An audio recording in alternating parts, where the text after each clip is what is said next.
Mais ce qui est quand même atypique dans notre parcours, hein, ce qui est atypique, c'est que, en ce qui me concerne, puisque finalement, je ne sais pas ce que toi tu peux penser, on n'a jamais voulu raconter, ni raconter à nos enfants, ni à nos conjoints, ni même parler entre nous deux.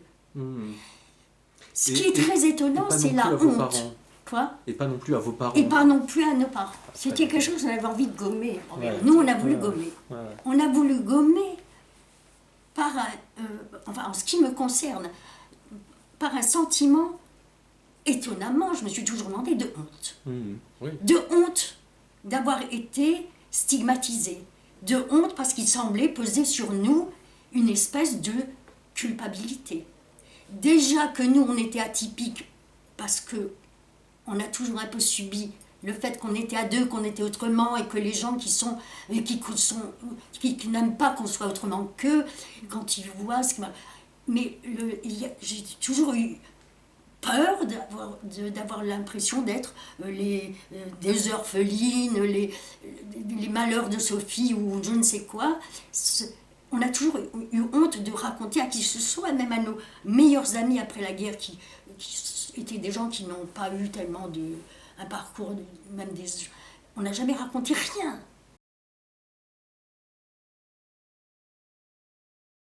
La période avant la guerre. C'est loin. Déjà, est-ce que vous avez des souvenirs avant la guerre? On était modestes. Ouais. On était des filles uniques.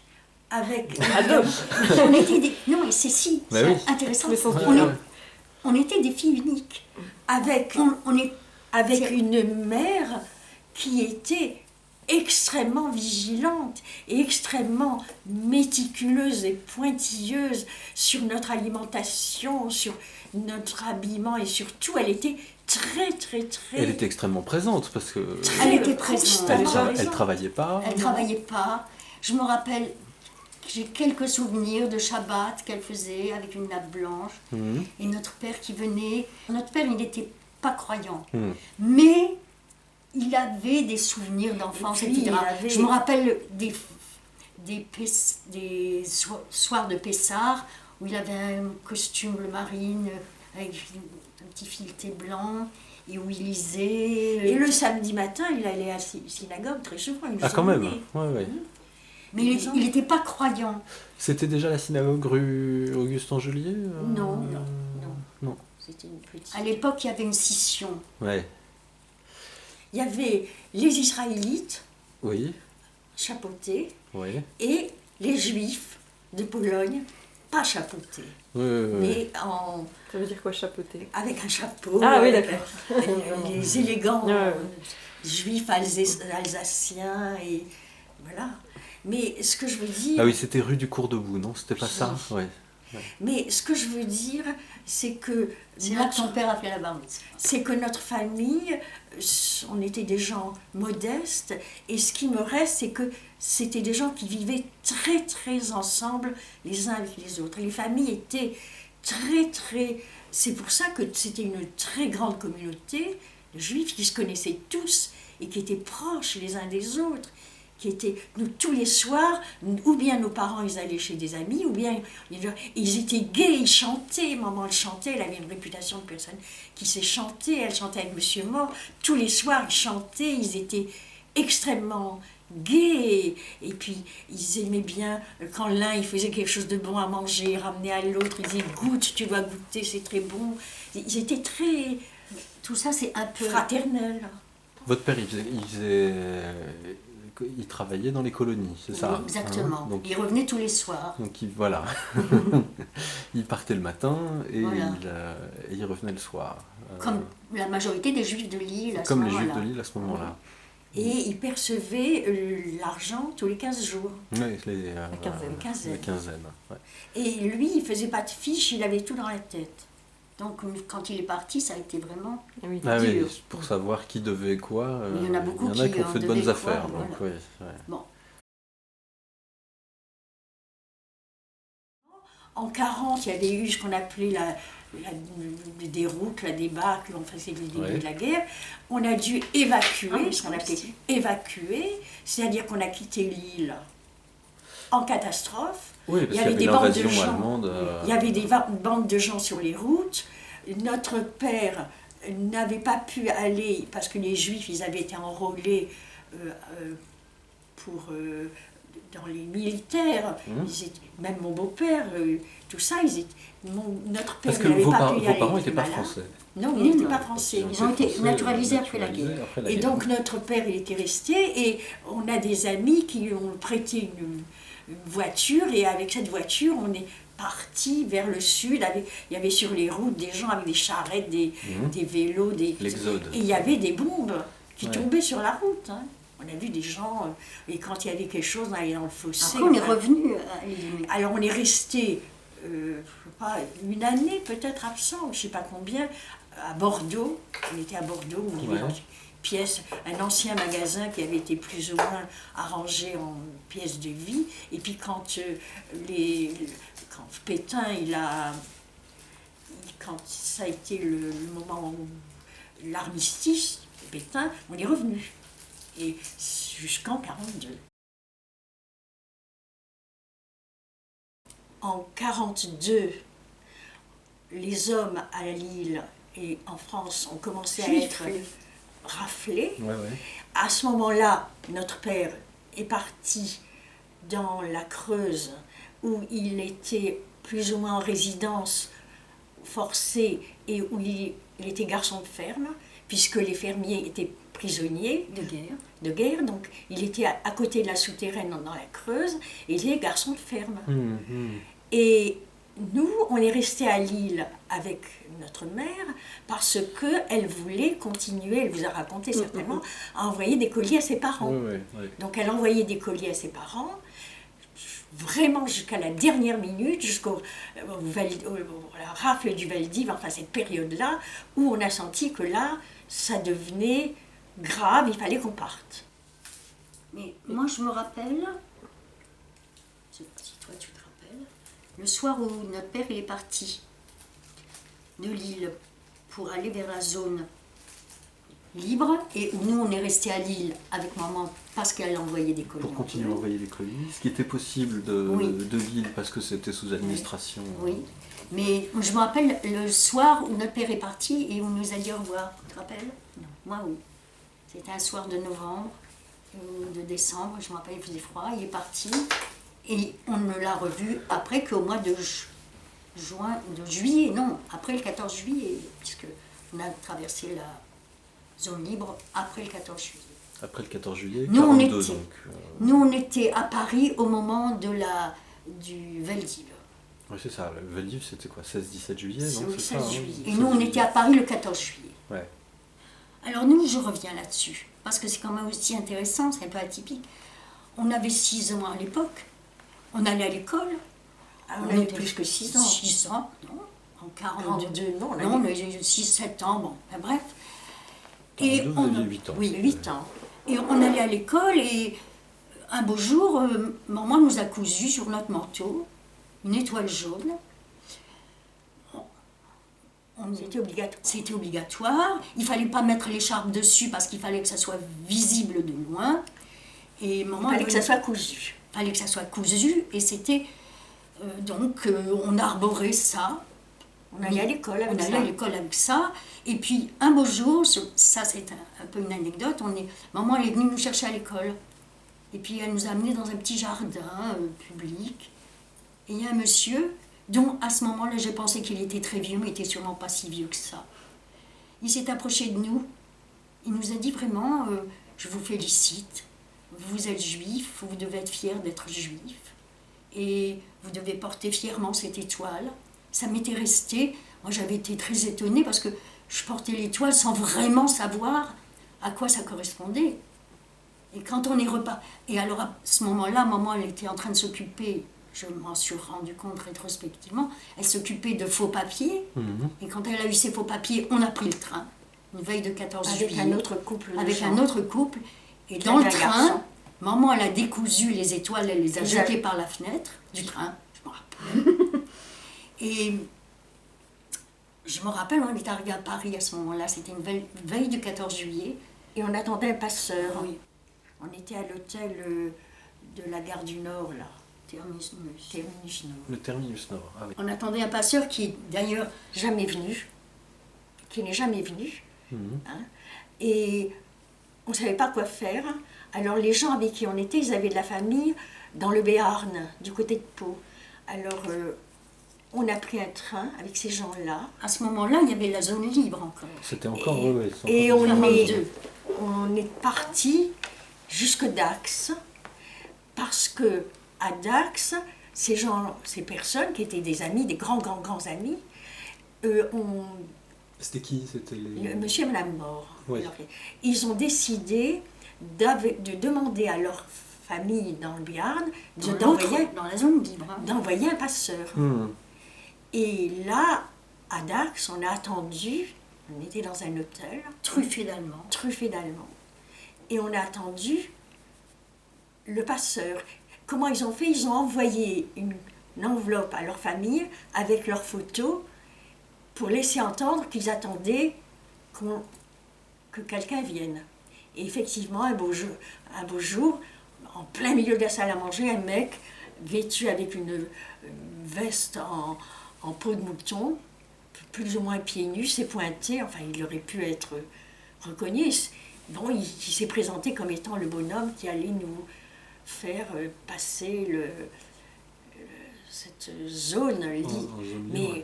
ça a été vraiment très très difficile.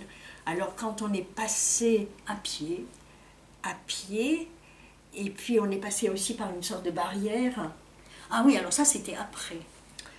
On a traversé une partie des Pyrénées à pied. Habillés avec des vêtements d'hiver, bien qu'il ce soit l'été, parce que maman elle était déjà assez chargée comme ça. Et on s'est trouvé donc à Saint-Jean-Pied-de-Port, je crois. du côté de Saint-Jean-Pied-de-Port, il y avait une espèce de Un passage à niveau. un passage à niveau, sortait d'un... De chaque côté de ce passage à niveau, il y avait des Allemands. Il fallait passer. Donc, les amis de maman, ils étaient Ils avaient derrière des faux nous. papiers aussi. Maman, elle avait des faux papiers. Et c'est marrant, je garde l'image de maman. Elle nous tenait chacune par une main. Et elle a sorti sa carte d'identité. Il y avait des Allemands tous les 2 mètres. Et elle avait cette carte d'identité qui était au nom de Marie Blanc. Et cette carte d'identité, je l'ai d'ailleurs gardée longtemps. Puis un jour, je me suis fait voler mon porte-monnaie. C'est bête, je l'ai perdu. Ah, zut, ouais.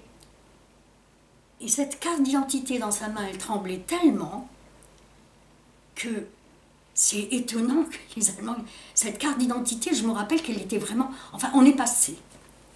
On s'est trouvé de l'autre côté.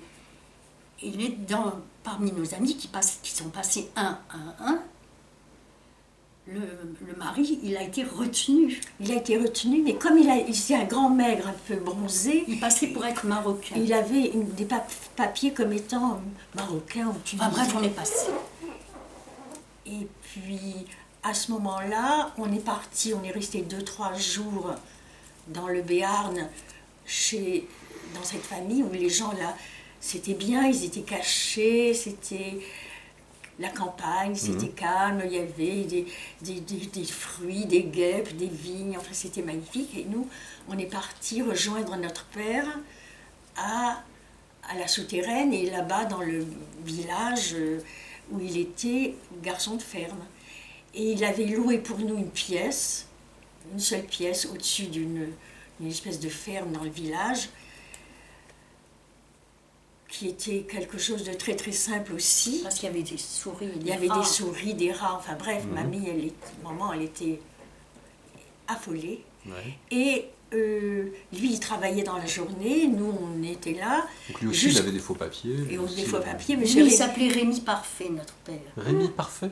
Rémi Parfait. Il avait les papiers de quelqu'un. C'était D'accord. des papiers de gens. Oui, C'était oui. bon.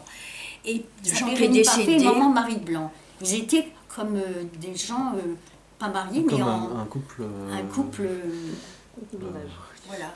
qui vivaient dans le péché. Qui vivaient dans le péché. Voilà. Alors, jusqu'au jour où on a commencé à dire que les Allemands, ils arrivaient, il n'y avait plus de zone libre. Il n'y avait plus de zone libre, les Allemands étaient descendus dans le sud. Et à ce moment-là, maman, elle a senti qu'il fallait qu'elle nous mette quelque part.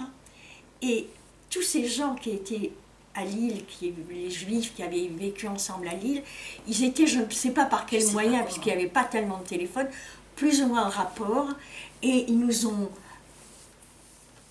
communiqué avec maman, et ils nous ont dit qu'il y avait un couvent du côté de Saint-Étienne qui pourrait nous accueillir. Ça s'appelait, le lieu s'appelait Lavalin-en-Gier. C'était du côté de Saint-Chamond. De Saint-Chamond, bien après Saint-Chamond. C'était... Alors on est allé, maman nous a pris par la main, avec un sac, une valise, et puis on est parti jusqu'à Saint-Étienne. Chez ses amis. Chez ces gens-là, et de là, ils nous ont donné l'adresse du couvent. On a pris un bus et maman nous a déposés au couvent un soir. Et puis elle est repartie. Et dans ce couvent, nous on a été catapultés dans ce couvent. On ne savait ni d'Ève, ni de rien, comment on se comporte dans un couvent. On s'est mis derrière. Alors les filles, elles priaient. Donc on a essayé. Alors il y avait la messe le matin et le soir, évidemment. Mais les filles, elles priaient. C'était des enfants comme vous? C'était des filles, jeunes filles, que des filles. Et parmi ces filles, il y en avait une qui était de la famille des gens qui nous avaient donné cette adresse-là.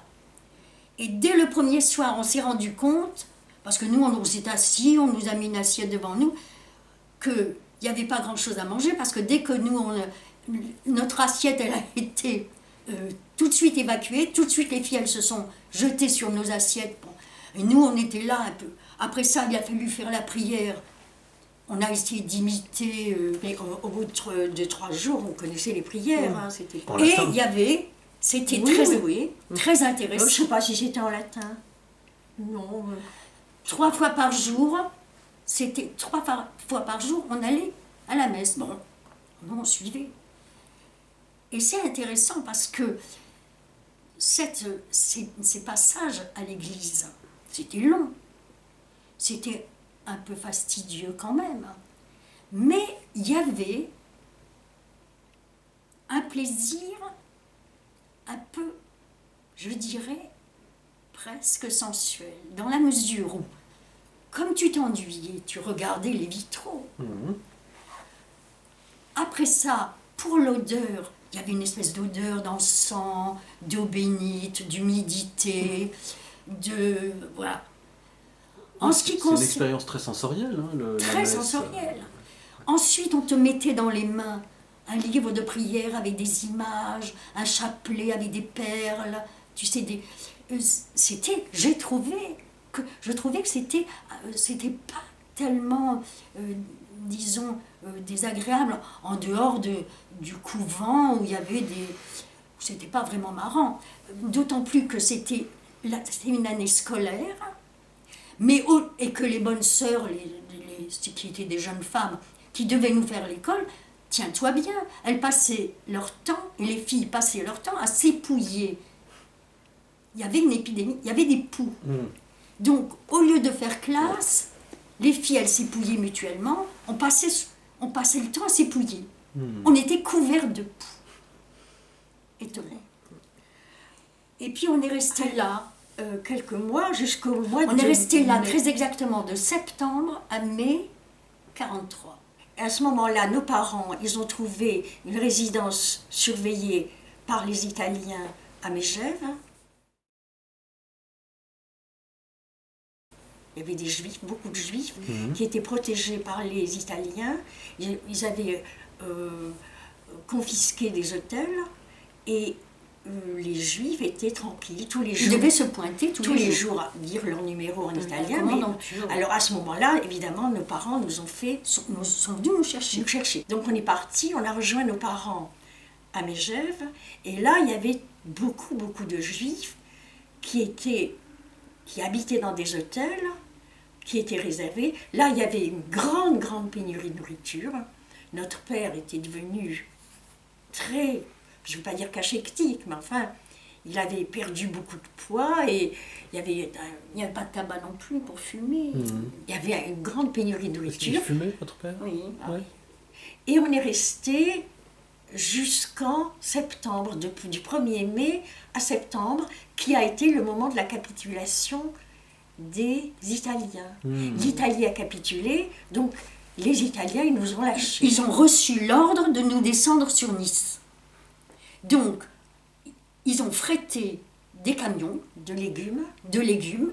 Certains toits ouverts, certains toits couverts, et on a parqué les Juifs là-dedans, et ils avaient ordre, mission, de nous descendre sur Nice.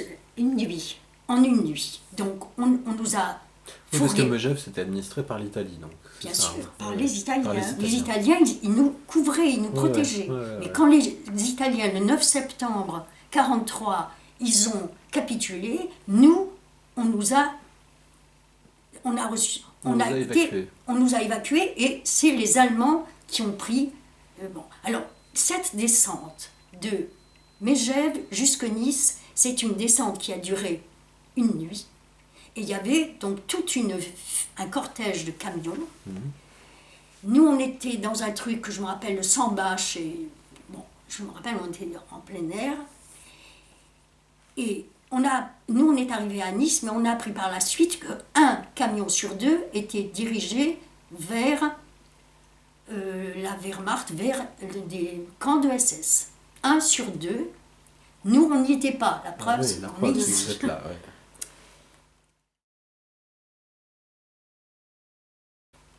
Et quand on est arrivé à Nice, je me rappelle d'une ambiance épouvantable. Je me rappelle, il faisait chaud, je me rappelle d'une odeur de cuisine. Et alors là, nos parents étaient affolés. Pourquoi? Et parce que, étonnamment, je me rappelle une scène. On ramassait les gens dans la rue. Parce que Nous, là, on vous était- étiez avec les parents, donc. On était à avec les Megève parents. et À jusqu'à Megève, Nice, on c'était était avec les parents. d'accord. Et on est descendu donc avec eux. Parce qu'à Megève, c'était une bonne période. Sauf Ouais. qu'il n'y avait pas à manger, mais ça a été pas mal. On était tranquille. Et quand on est arrivé à Nice, je me rappelle d'une scène où notre père il marchait dans la rue, maman 20 mètres derrière,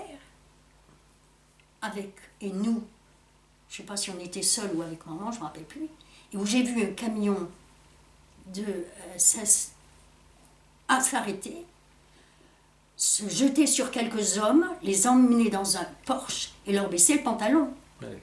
Et ça, je l'ai vu. Et alors, à ce moment-là, c'était terrible à Nice, ce qui se passait. Vraiment, il y avait des camions de SS partout. C'était épouvantable. On est resté 3 jours à Nice, 2 ou 3 jours. Nous, on était dans une Caché. famille. Enfin, Oui, caché. vous cachez, oui. Tant bien que mal, plutôt mal que bien. Ouais. Et on a dit à nos parents qu'à Limoges, c'était plus calme. Qui leur a dit? Comment? Je ne sais pas. Donc, on a pris un train. Un matin, On a pris un train avec nos parents pour aller à Limoges. Et là, le train s'est arrêté au milieu du parcours, dans un endroit qui s'appelait Digne. Et les gens qui étaient dans le train avec nous, c'était des juifs qui avaient des grandes croix, qui... moi j'ai vu, je me rappelle, c'était des banquettes en bois. Il y avait devant moi une dame qui avait une vache, je crois, je me suis dit, déjà à l'époque, je m'étais dit, bon ben, il y avait plein de juifs. Et alors à Digne, nous, Il y avait une mes page parents de train. ont dit, bon ben on va aller dans un petit hôtel. Il y avait un petit hôtel. Et quand on est arrivé, le patron de l'hôtel a dit, il n'y a plus de place. Alors on est resté une nuit à Digne, et je sais plus, on a erré dans la campagne, on a dormi dans un petit jardin d'une maison privée, je sais plus. Et le lendemain, on a appris que les gens dans l'hôtel, ils avaient été raflés. Tu vois comment on vivait. Et je me souviens que quand on était le matin, quand on s'est levé, il y avait une maison là. Alors, on ne s'est pas levé, on avait dormi dans un jardin. Pied, je crois, un jour d'autre. Alors, nos parents, ils sont rentrés dans cette petite maison, ils ont demandé aux gens, est-ce que vous pourriez pas garder nos enfants pendant quelque temps, vous payerez? Et la dame, elle avait dit que non. Moi, j'avais bien regretté. Et la dame, elle a dit non. Et le fait de voir ces gens qui menaient une vie paisible, calme, vraiment sans problème, c'était une grande cuisine, le monsieur il se rasait dans la cuisine devant une petite glace, tout était calme. J'ai terriblement regretté le refus de cette dame, nous on n'avait pas 8 ans, 10 ans. Vraiment ça a été pour moi, c'est marrant que je me souvienne quelque chose quand même un peu anodin, un peu dérisoire, mais ça m'avait laissé un regret vraiment profond. Je m'étais dit, j'aurais aimé être là dans cette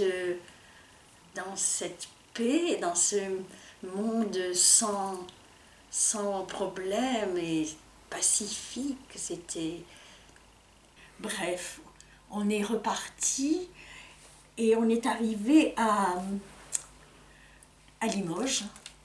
Et alors, comme nos parents, ils ont vu qu'à Limoges, c'était pas possible, il y avait de nouveau des Allemands partout, ils nous ont mis dans cet organisme de Lozé qui nous a placés dans cette ferme, à l'insu de nos parents.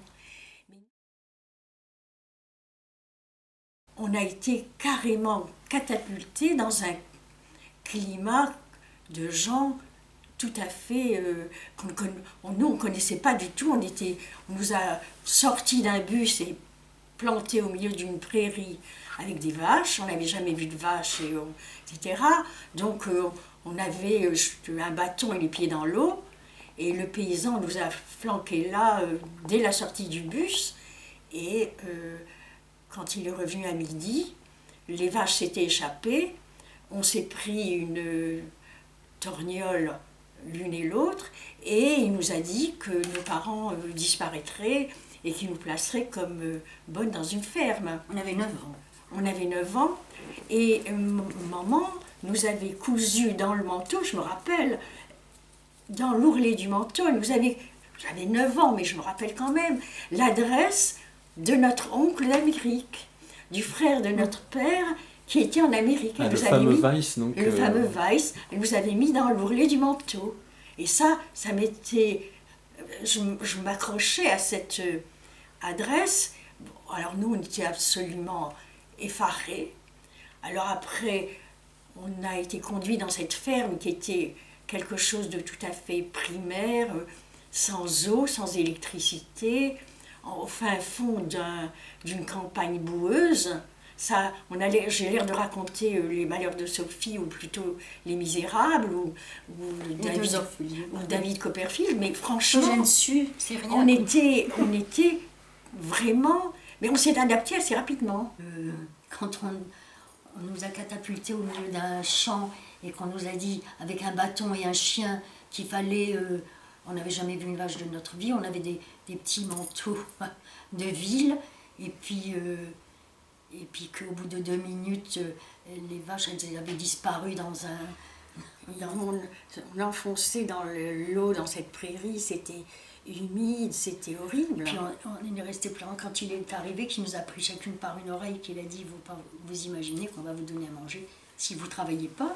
De toute façon, vos parents, vous ne les reverrez plus, et quand vous aurez 13 ans, je vous place à la ville comme bonne femme de ménage, comme fille de ferme. On a été vite, ça va vite. Hein. On a vite été branchés, le lendemain on avait des sabots, on allait chercher l'eau avec le cerceau, hein. Ça n'a pas traîné. Ça va très vite, hein, les enfants. Mais on avait une espèce de doudou. Notre mère nous avait laissé, je sais pas, des aiguilles à tricoter et de la laine rose, je sais pas, et à nos moments perdus on tricotait. C'était comme une espèce de doudou, d'objet comme ça, transitionnel. C'était quelque chose qui nous rattachait à, je sais pas, un cordon ombilical, quelque chose. C'était quand même... Tout ça, c'était des sentiments particuliers qu'on a du mal à exprimer, hein, puisque c'est pas... C'est des choses importantes, enfin c'est un peu dérisoire, finalement. Vous étiez les seuls enfants placés là? Non. Ou il y avait d'autres enfants? Il y avait avec vous d'autres enfants, il y avait un petit garçon qui était d'un orphelinat, et un autre enfant qui était l'enfant d'une personne qui travaillait à Limoges comme... comment dirais-je, comme péripatéticienne. On va dire. D'accord. Et il était bien traité, cet enfant-là, parce que la mère venait de temps en temps avec quelques provisions, quelques friandises. Alors, Et quelques sous peut-être. peut-être. Mais c'était pas des enfants juifs, donc. Ah non, c'était pas des enfants juifs. Alors nous, on était là. Les fermiers, ils savaient que vous étiez juive. Je ne sais pas. Je ne sais pas s'ils savaient. Je ne sais pas ce qu'ils savaient.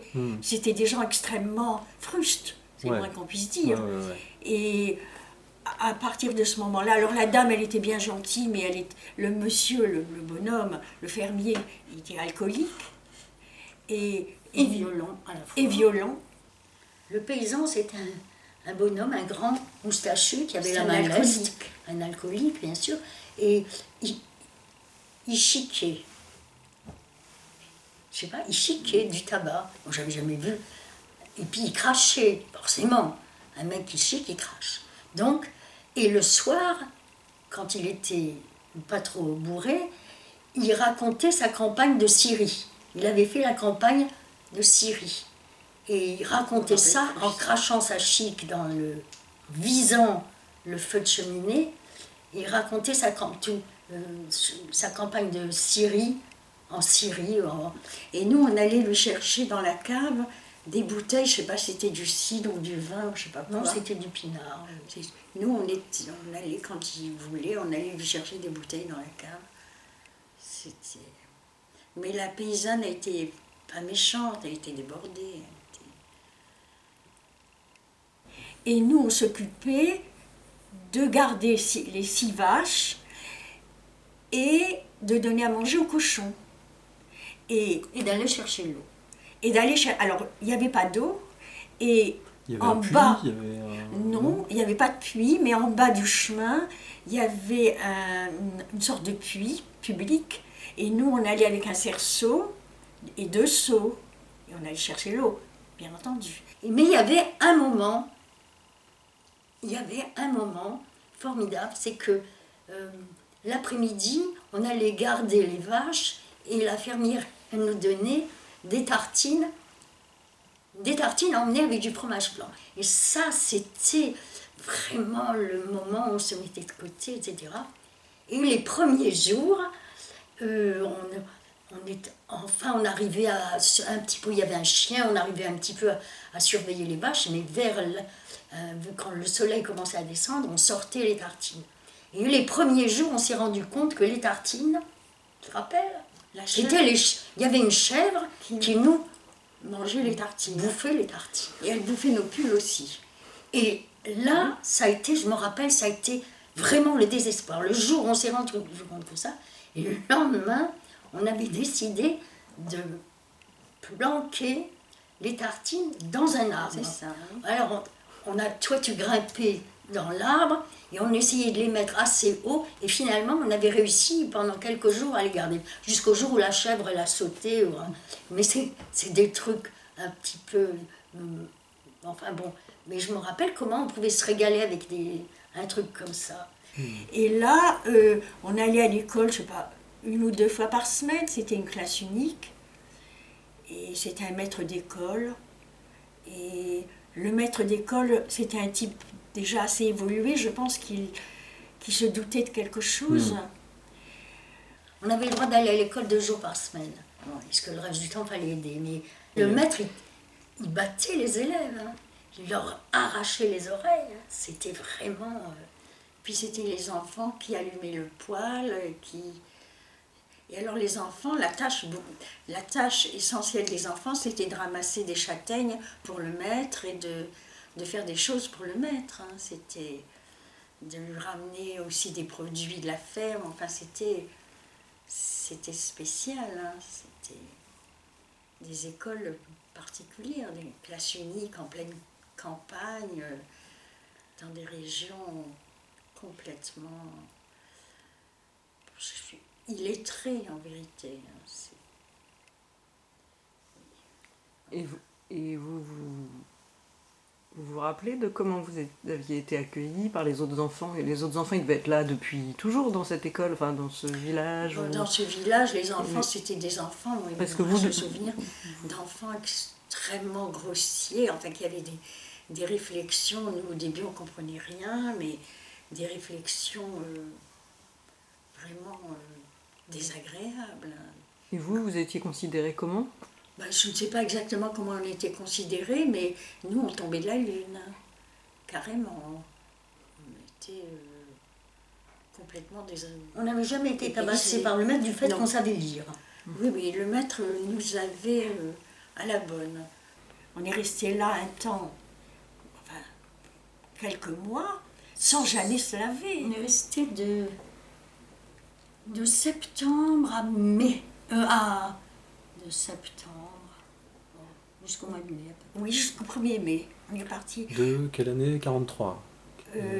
43. Oui, on a dû avoir 10 ans là-bas. C'est ça. On était dans des conditions très très difficiles. Alors de temps en temps, il y avait une personne de Lausée qui venait nous donner quelques vêtements. Il était où, vous vous souvenez du nom du village? Oui, c'était pas loin de Limoges. Ouais. C'était Ça s'appelait dans la Haute-Vienne, ça s'appelait Boissac.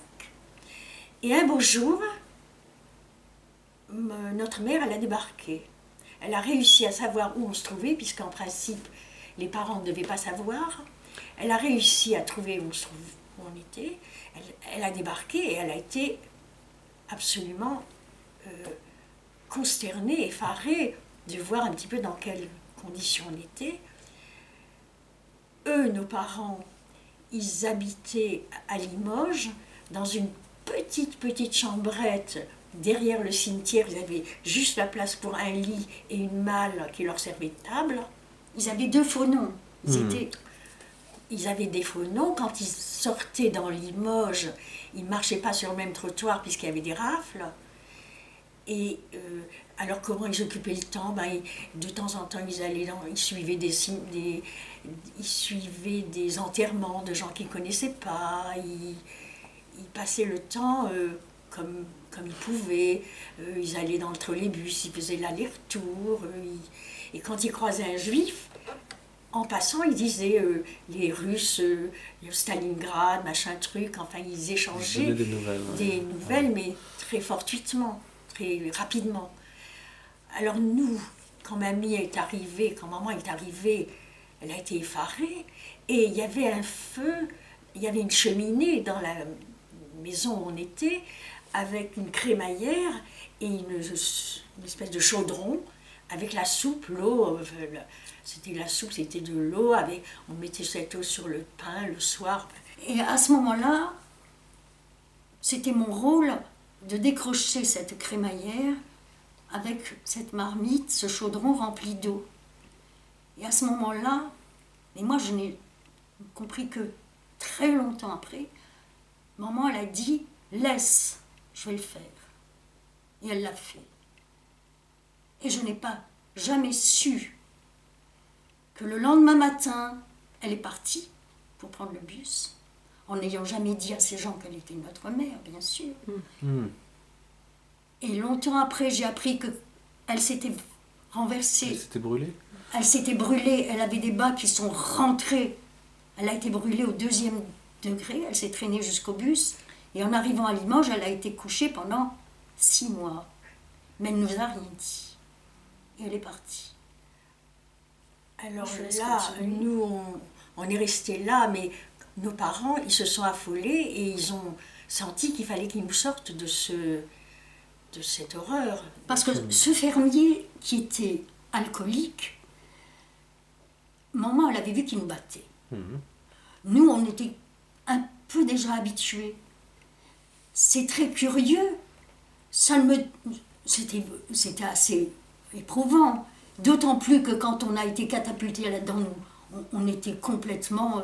mais on s'est très vite habitué. C'est ça qui m'étonne rétrospectivement, la vitesse à laquelle on s'est accoutumé à cet état, à cette situation. Et puis, bon, après, il y a une suite.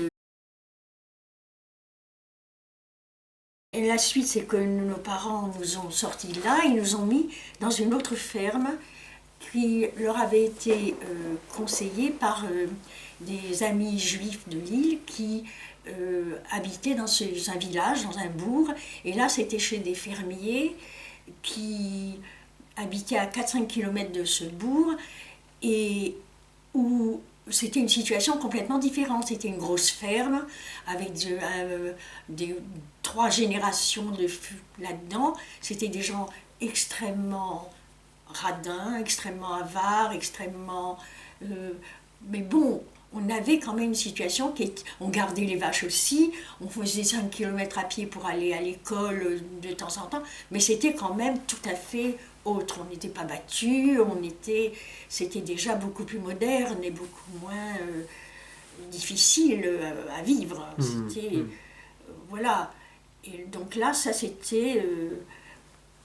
c'était la deuxième étape, là, dans cette... Et c'est là qu'on a vécu jusqu'à la fin de la guerre. Donc c'était... ouais, jusqu'à la libération. Ouais. Dans la ferme précédente, quand on est parti, le maître d'école, en réalité, là, on était avec notre nom Weiss. Et le maître d'école, on est donc allé lui dire au revoir, qu'on partait.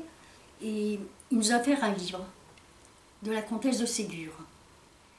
Et il a mis une petite dédicace, il a mis Apolline et Rachel Weiss, etc. Et puis donc, on est arrivé dans la deuxième ferme, on était sous le nom de Blanc. Ouais. Avec les mêmes prénoms? Non, non. C'était quoi vos prénoms? Prénom, toi je m'appelais Louise, et moi je m'appelais Georgette. C'est un beau nom, hein. Ça je te dis pas. Hein. Et donc on allait à l'école, et puis un beau jour la maîtresse elle a dit bon bah, écoutez, on va vers une bibliothèque, que chaque enfant qui a un livre il vienne apporter demain un livre pour le lire, pour mettre dans la bibliothèque, on va échanger les livres. Et nous, qui étions vraiment des gourdes, on s'est ramenés avec ce livre. Et la maîtresse, elle m'a appelée. Elle m'a dit, c'est à toi ce livre? Oui, elle a dit, c'était donc toi et... Ben, je dis oui, oui, oui. Et elle m'a dit, mais c'est quoi ce nom-là? Alors, bon, ben, je ne sais plus comment ça s'est soldé. Elle a dit, tu ramènes ça chez toi. Donc, je te dis, on est chaque fois passé dans des trucs un peu comme ça. Et donc, la maîtresse, là, elle avait compris à ce moment-là. Oui, oui, tout à fait. Ouais. Bon, elle m'a dit, bon, ben, on tombait quelquefois sur des gens comme ça. Jusqu'à la fin de la guerre, jusqu'à la libération. Et à ce moment-là, notre père est retourné à Lille, il est revenu à Lille. Ils n'avaient plus d'argent. Ils étaient fauchés de ces... Ils n'avaient plus un rond. Alors, notre père est revenu à Lille. Il a essayé de relouer l'appartement qu'on avait. Oui, vous habitiez où avant la guerre? Rue Gambetta, enfin dans une petite rue qui donne rue Gambetta. Je montrerai un jour. Ça s'appelait la rue de la Vieille Aventure. Et là, donc, notre père, il a reloué ce petit appartement, qui était vraiment un petit appartement. L'essentiel, le cœur de l'appartement, c'était la cuisine. C'était une grande cuisine qui faisait salle de séjour et où il y avait même une cuisinière à charbon. Mais c'était bon. Mais nous, on est retournés à l'école. Et ce qu'on a voulu, nous, c'est gommer. On ne voulait pas raconter. On voulait s'infiltrer dans l'école, être bon élève. C'est pour ça être comme les autres enfants. On n'a pas voulu du tout raconter quoi que ce soit, ni rien. Oui, parce que votre scolarité, vous aviez commencé à aller à l'école Oui, avant la elle guerre. avait été coupée de 2 ans. Ça avait été Mais on a coupé, quand même ouais. Raccroché. Ouais. Facile. À l'époque, c'était pas tellement... Bon. Et sur la période qui a suivi la libération, C'est et très pendant cette intéressant. période-là, C'est une c'était période dont on parle pas. extrêmement intéressante, parce que notre père, ton grand-père, Nous, on ne savait pas ce qui s'était passé encore. il ne savait pas les Auschwitz, etc. Et notre père, il allait dans un café juif pratiquement tous les jours, et tous les jours, il ramenait à la Ils allaient maison, à la gare voir qui... il ramenait à la maison des gens qui étaient en transit. Une petite parenthèse. Jacques Inu, par exemple, il allait à la gare tous les jours voir si son père ne revenait pas. On ne savait pas de quoi. Alors il ramenait des gens qui, toute la nuit, notre père, il ramenait chez nous, toutes les nuits, d'autres gens qui racontaient. On parlait, et Il maman venait elle de pleurait. Pologne, Et il on- venait et d'Autriche. Ils racontaient ce qu'ils avaient vécu. Ils racontaient ce qui s'était passé. Et je me C'était rappelle, maman, elle pleurait, et les gens, ils racontaient des nuits entières. Et on demandait, est-ce que vous n'auriez pas vu? Et peut-être que... Et puis, les gens, ils dormaient là, par terre. Il y avait plein de gens. Chez C'est nous, une c'était- période très intéressante. Et notre père, il avait rencontré... Alors, il y avait les Américains, il y avait les soldats américains. Et notre père, il avait par hasard retrouvé un jeune rabbin qui était originaire, qui était américain, mais dont les parents étaient originaires du même village que lui en Pologne. Kolbuszowa. Alors, ce type-là, il venait chez nous tout le temps, il avait même fait un CDR chez nous, il nous ramenait des conserves. À ce moment-là, il y avait une grande pénurie. Il nous ramenait des conserves et c'est comme ça que tu avais attrapé une... Qu'est-ce que c'est? Une paratyphoïde. Une paratyphoïde. Ah oui. Il était vachement malade pendant 3 semaines au lit, puis ensuite perdu les cheveux. Mamie, elle pleurait, maman, elle pleurait parce que tu perdais les cheveux. Je me rappelle que C'est- le premier jour où j'ai pu sortir, le premier jour où j'ai pu sortir, c'était le jour de la victoire. Je me rappelle le jour de la victoire, le 8, Le 8 mai. mai 1945. C'était une liesse comme ça. Mais Qui a vraiment gommé tout ce qui s'était passé. Cette liesse, elle voulait effacer. Ouais, Elle voulait mettre un chapeau, faire comme un si, couvercle. voilà, c'était fini. couvercle. c'était- Mais ouais. quand même, chez Ouais. nous, on défilait des quantités de Ça personnes. continuait chez nous, bien Donc sûr. des réfugiés, quoi. Des Enfin, réfugiés. Des Des réfugiés. réfugiés, des rescapés. Des... Oui. Alors certains partaient en Amérique, d'autres partaient en Belgique, d'autres partaient je sais pas où. C'était des gens qui se sont dispersés et qui venaient, qui passaient la nuit là, ils mangeaient avec nous. Et puis ils étaient là. Nous, on n'assistait pas à tout ça puisque nous, on était quand même jeunes. Et puis, Et puis nous, on allait à l'école. après la guerre, ce qui était particulier, c'est le fait que la population avait l'air d'être complètement ignorante des événements qui s'étaient déroulés. En France, les gens ne savaient pas, ou je ne sais pas exactement. Il y avait une indifférence extraordinaire à ces événements. Et complètement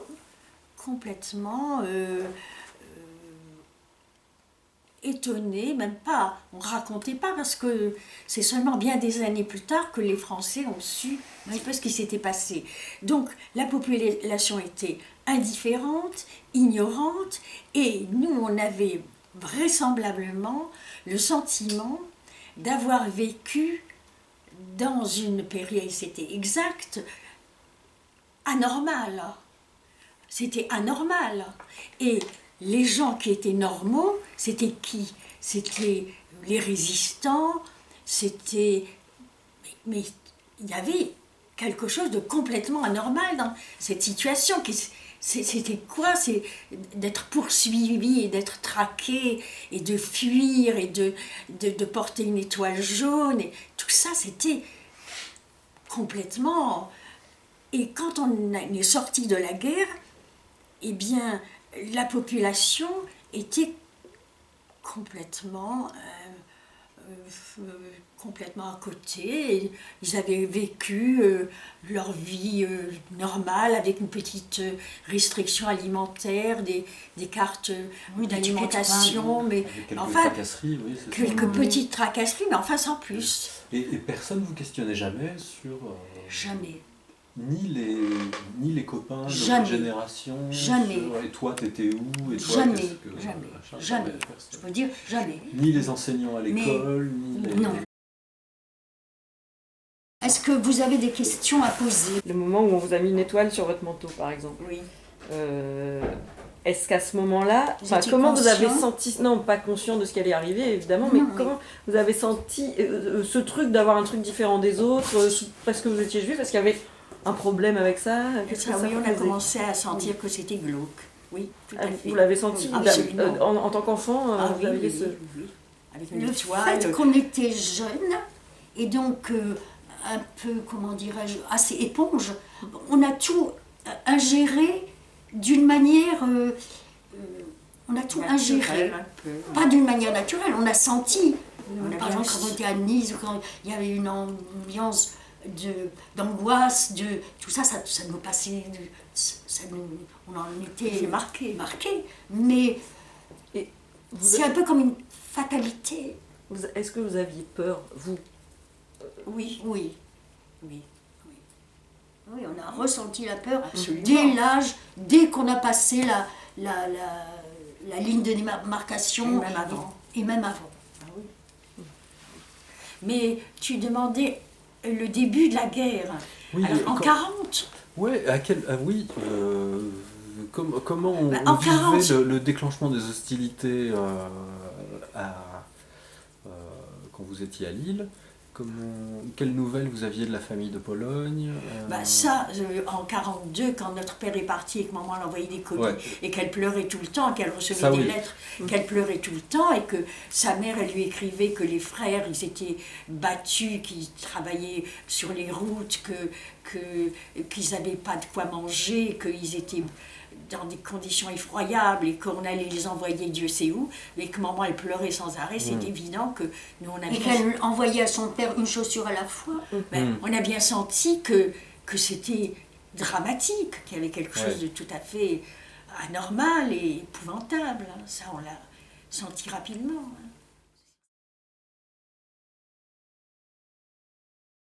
C'est vrai aussi qu'on était un peu inconscient, parce que si je me rappelle, et ça c'est un événement que je ne me rappelle pas, et dont toi tu ne te souviens pas non plus, c'est que Léo il racontait, puisqu'on était avec un garçon un petit peu plus âgé que nous, qui a fait cette traversée de la ligne de démarcation en 42, et qu'il a raconté qu'à un certain moment, mais ça je ne peux pas qu'on était dans un bus ou dans un car où il y avait truffé d'Allemands et qu'il y avait un Allemand qui nous avait prises sur ses genoux.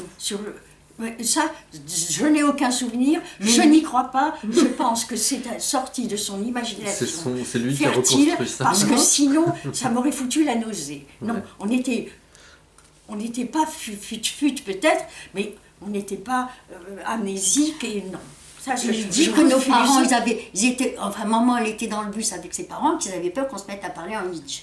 Mais Oui, alors Mais justement, non. quelle langue vous parliez à la maison?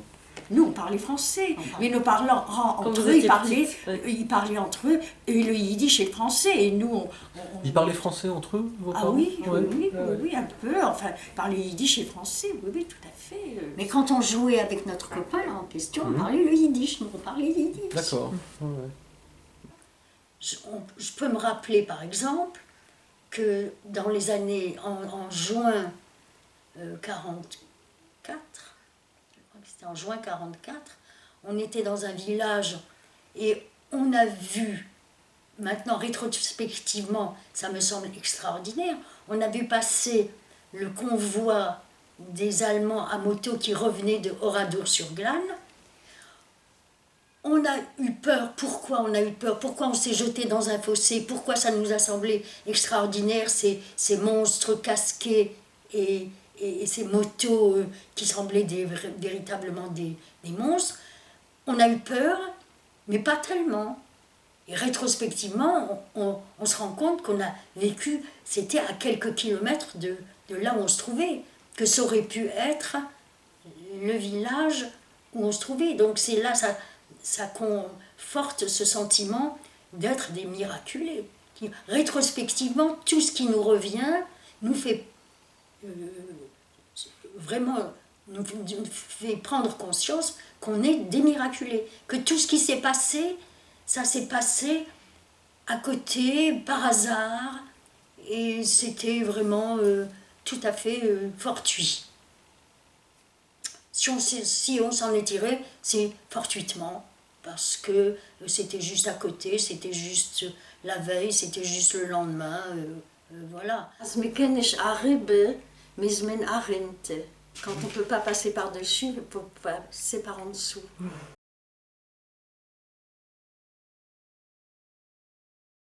Il y a un juif, un musulman et un catholique. Alors, le catholique, il dit, on leur demande, qu'est-ce que vous voudriez qu'on dise devant votre tombe quand vous allez mourir? Alors, le catholique, il dit, je voudrais qu'on dise que j'ai toujours servi Dieu, vraiment avec beaucoup de foi, etc. Et le musulman, il dit, moi, je voudrais qu'on dise que j'ai toujours bien observé tous les rituels, etc. Et le juif, il dit, je voudrais qu'on dise, j'ai l'impression qu'il respire encore.